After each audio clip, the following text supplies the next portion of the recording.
よろしくお願いします。よろしくお願いします。お捕まりください。次は飛鳥山です。無添加オーガニックにこだわりました。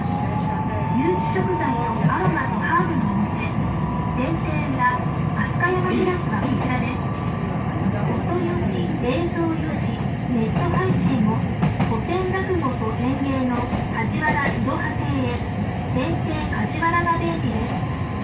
お出口は後ろドアとなります。前のドアからは降りることはできませんので、ご順に車内の中ほどへお進みください。次は飛鳥山です。The next stop is 飛鳥山。